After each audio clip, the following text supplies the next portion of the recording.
Hello everybody, Marcos Villegas for Fight Up TV, standing here next to Brandon Bam Bam Rios. He's doing a little 1-2 step here, but we're here at the press conference to announce your highly anticipated matchup with Mike Alvarado, a fight that many fans believe could be fight of the year.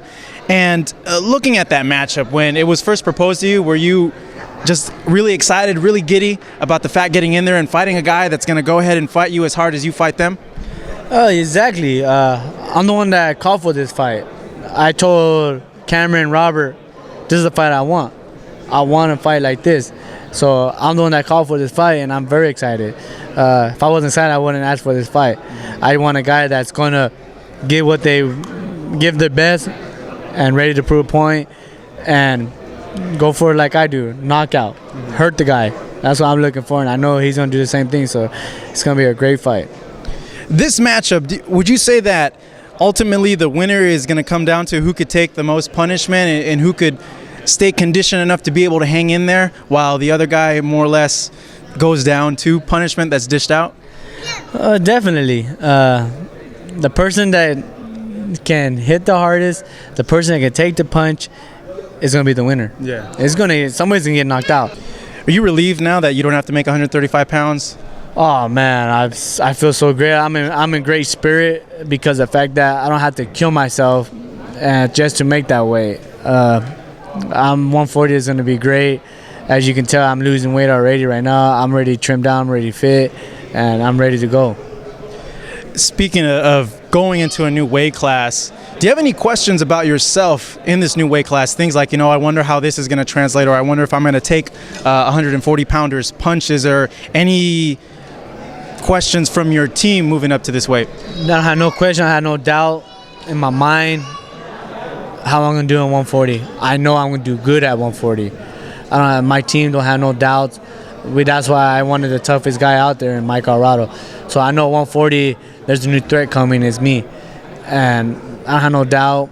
I'm ready 100%. And I know he's ready. And we just need to give the fans what they want.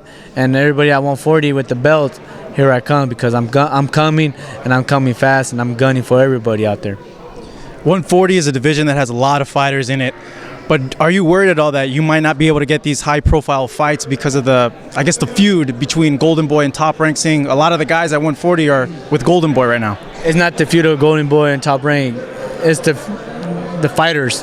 They want it, they can make it happen. If they want it, they make it happen. Top Rank, everybody keeps saying Top Rank, Golden Boy, Top Rank, Golden Boy. No, it's the fighters. If they want it, they can make it happen. So I want those guys, so let's make it happen. Everybody at 140 with Golden Boy, I want them. Everybody at 140 with Guzin, I want them. Everybody at 140 with Top Rank, I want them. Anybody out there that different promotion, anybody, I want them, and I'm ready for them. You had some time with an injury, a lot of downtime. How was that for you, just not doing anything? Did it drive you crazy, or were you worried that you might gain weight during that time? Oh, no. Because when I had the injury, just because my arm is messed up, that don't mean my legs are. So I can keep in shape.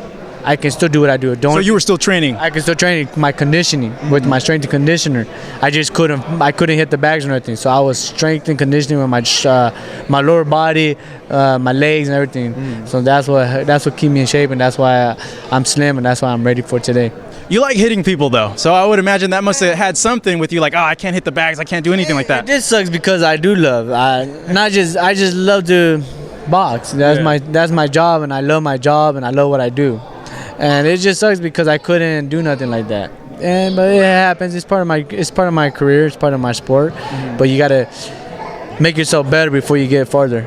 So I gotta instead of taking 2 steps back, I gotta take 2 steps forward instead of going backwards. So I feel great, and I'm ready. You say with this fight, and this will be the last question for you, that you want to shut up the critics.